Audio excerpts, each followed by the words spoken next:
I ran into this last week. Here's what fixed it for me. Setting up notifications on the TD app can really help you stay on top of your finances.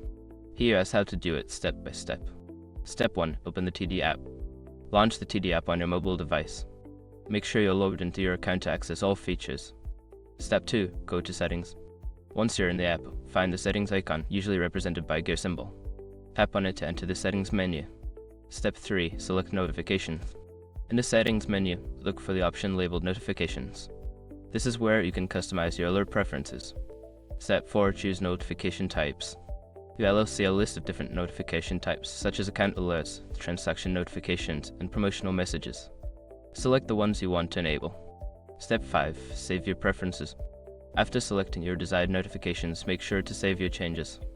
Look for a Save button at the bottom of the screen. If you forget this step, your settings won't be applied.